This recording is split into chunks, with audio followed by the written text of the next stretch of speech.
For our A2 Media project, Grace, Will, Sam and myself had the option of either doing a film trailer or a music video. We decided to go with the latter as we all have a strong interest in music,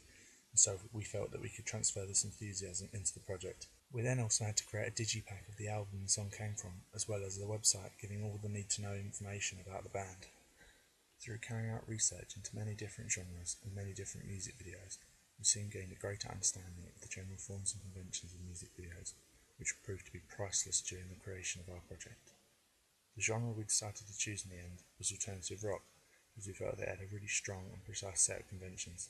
and the mix between the darkness you would associate with it, as well as the sort of electronic feel, would be great fun to try and replicate. After narrowing down the lengthy list to a select few, we soon decided upon Radioactive by Imagine Dragons.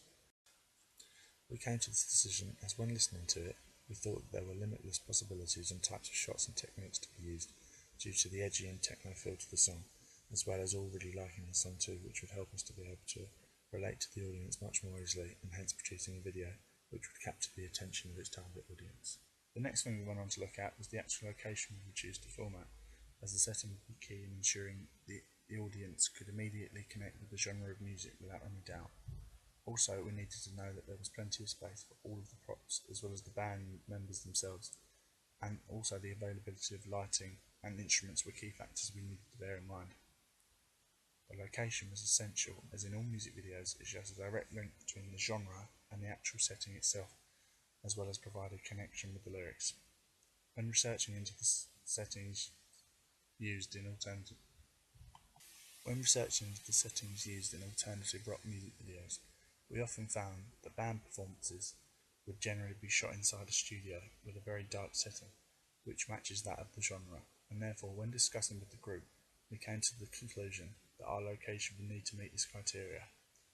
We eventually decided on Hextable Dance School, as it had a dark studio which would link very well to our chosen genre, and it also made it much easier with the editing as the whole setting was a uniform colour.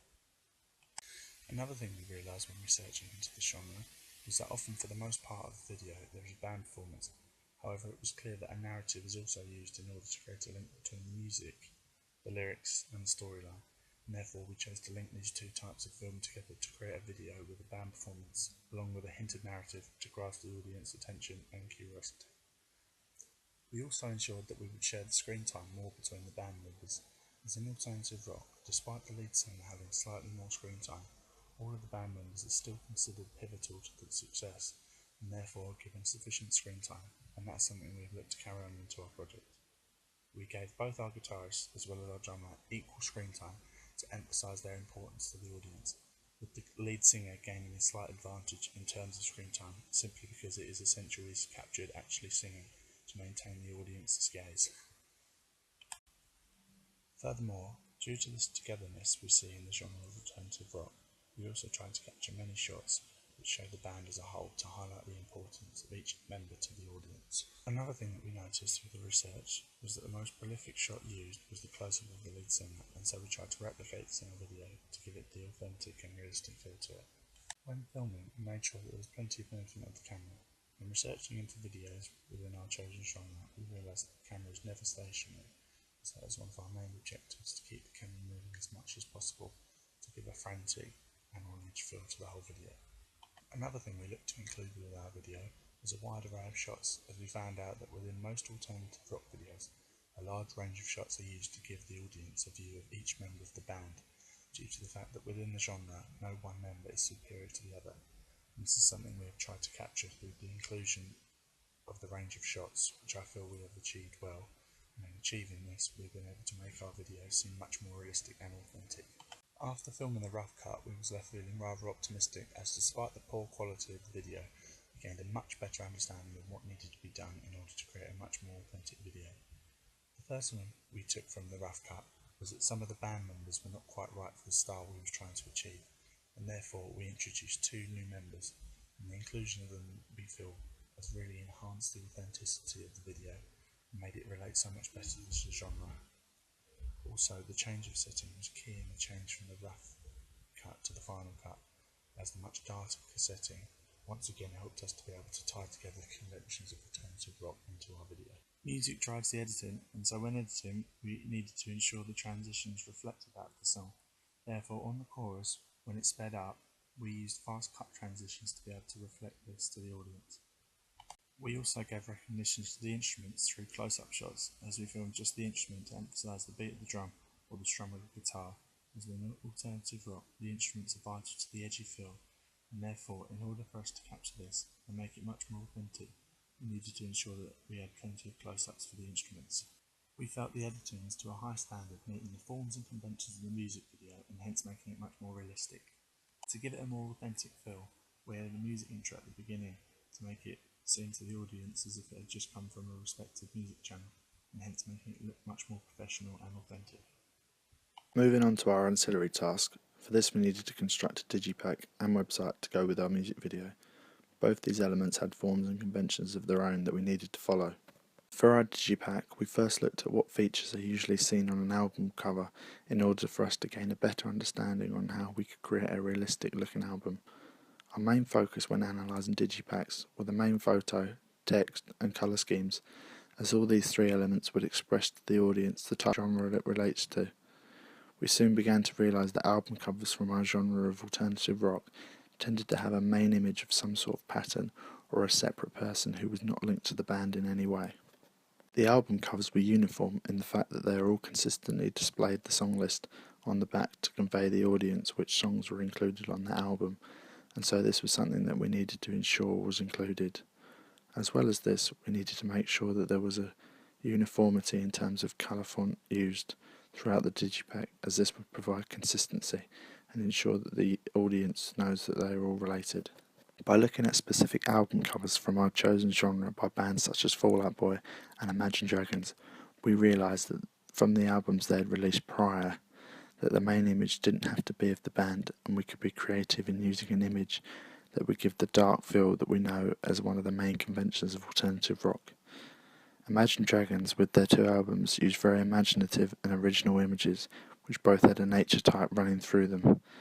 and so we tried to replicate this in our album cover by taking a photo of him within the woods. This would link very well to our chosen genre, but it would also provide a direct link between the actual video itself and the album cover. We altered the brightness of the photo so that it gave a much darker and gloomy feel, which we thought would tie in very well with the conventions of our genre. We also wanted to make sure that we were able to include the actual font used for the band logo, as this iconic feature would guarantee that the audience was able to establish an immediate connection with the band, and it would also make it look much more authentic. Moreover, we decided to include the band photo on the inner cover, as we thought that this would give a much more personal feel to the album and allow the audience to create a link with the band. When it came to our website, we noted down that the album features quite heavily within the website for cross-promotional values, and therefore when creating it, we needed to try and include the digipack as much as possible. Another thing that we realised was essential was the inclusion of the Imagine Dragons logo at the top of the page, as this was used in actual Imagine Dragons website, as well as Two Door Cinema Club and Green Day. We felt that by putting the name at the top, it would straight away allow the audience to know that they are on the side of the band. This would also help to link together all three elements of the task, as this consistent font would help to ensure the audience can tell they are associated. Another thing that was key was the colour schemes, as this provided us not only with a direct link to the genre, but also to the other sections of the task. We chose to go with a much darker feel to the website, as this was clear in the real Imagine Dragons website, and we felt by using this colour scheme, we would be creating a much more authentic website which linked well to the genre and made the audience immediately determine the associated genre. The next thing we looked at was the number of photos used, as we felt by using lots of photos we were giving our target audience a better insight into the band, and it made it much more eye-grabbing. Finally, we discovered that the use of the navigation bar was prominent, and the inclusion of pages such as Tour, About, Music and the Store were all heavily featured, and so when designing and constructing our website, we made sure to include these pages so that we could make it much more genuine. Our audience praised our use of these features, as they felt that it made the website all the more authentic, and it helped to create a relationship between all three individual parts of the task.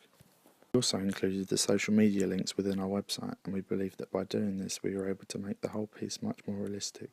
as it is a convention you would see on a real website today because of the interactivity within society that is present.